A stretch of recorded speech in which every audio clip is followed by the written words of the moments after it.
Okay, we cleaned up a little bit, and this is the other part of doing something and something else, and then we did something more featuring the rice.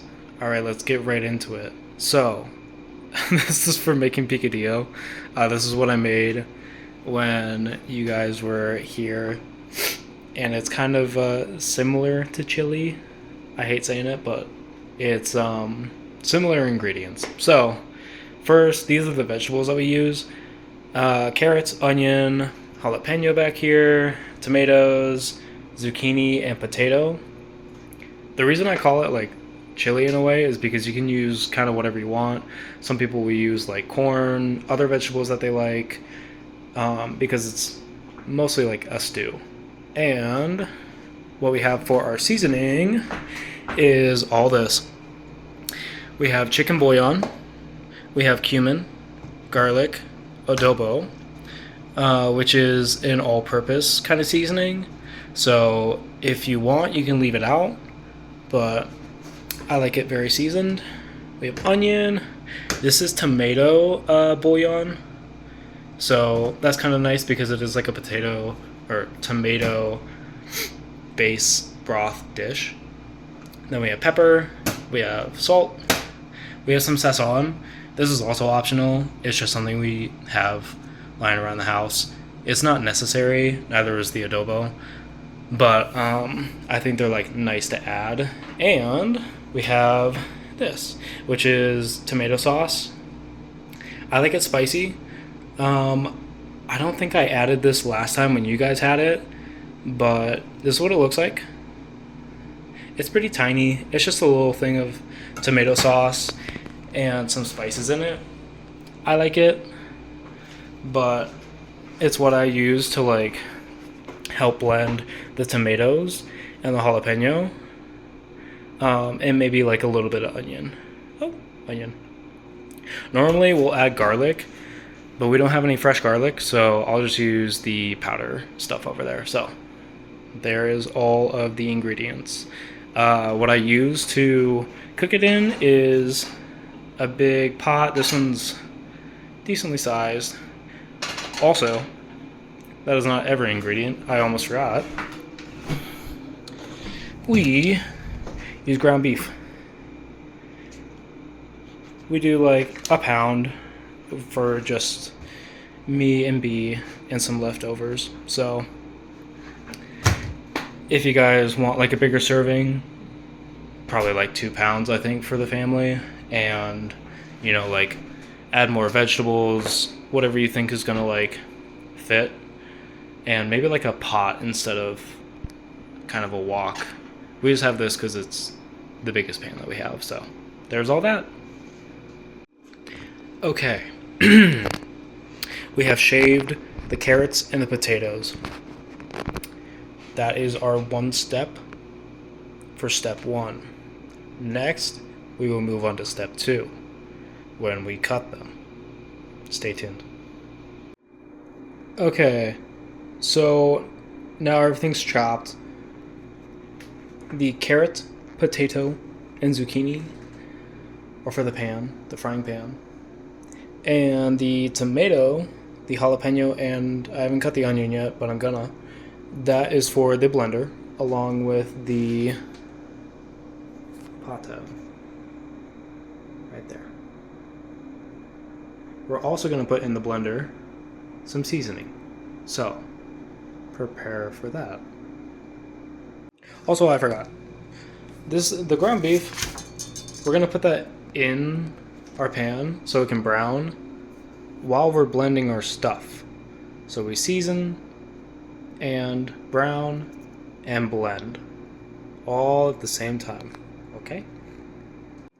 Alright, and I'll do this in like 2 rounds. I put a little bit of water in there, as you can see.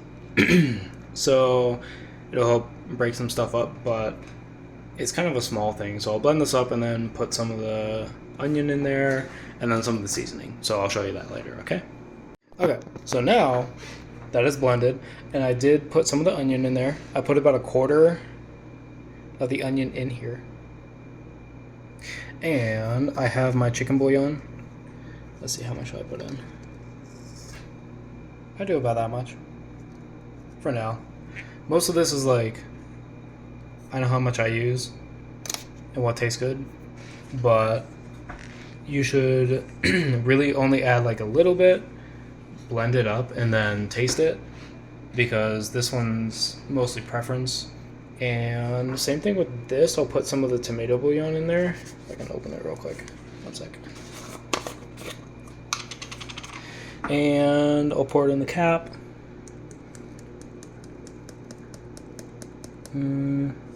Yeah, that looks okay. And again, same thing. I try and do like kind of half and half with the tomato and the chicken, just because it's like, it's gonna be salty. So keep that in mind.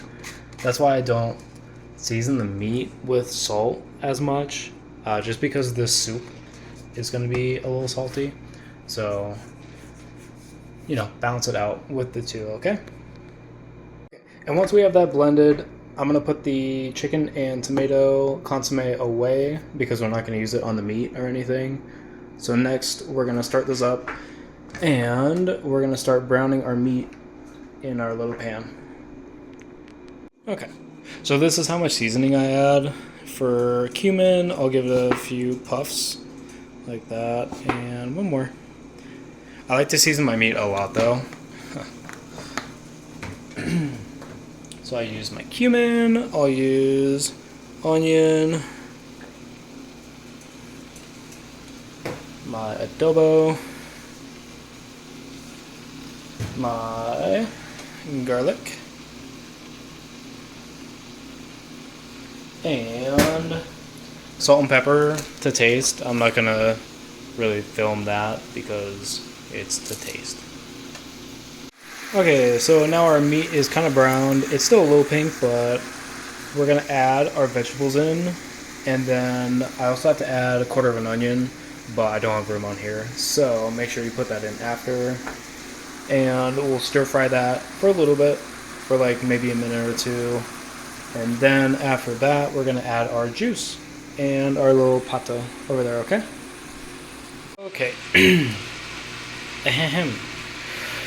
So now we stir fried our stuff. I put the onion in there too, so we're gonna dump in our liquids. This is one. Save this. Keep it right there. And then we have our pato in there too. Now go over and like rinse a little water in here, and then go put it in here. Get some of the flavor, get some of the stuff out of the can. And then pour it in here. You're gonna want like enough water to kind of submerge everything. And kind of the goal of this is cook it down. Stew it a little bit. Yes. So fill it up to like a good space. This is alright. Maybe a little bit more, because we're gonna cook off a lot of water from it, so we can keep most of the seasoning and the flavor, because otherwise I feel like it's pretty bland. So just give this like 10 to 15, bring it up to like a boil, then back down to a simmer, and let that sit. But if you're gonna put a lid on it, just make sure it's like somewhat off of the pan, so it doesn't just retain all of the water. Okay. Okay, and this is what it looks like at the end. Not a lot of water, but everything's cooked through. The potato, the carrots, the squash, all that's all good. And then if you want, just taste it, add more seasoning if it needs it. And that's about it though.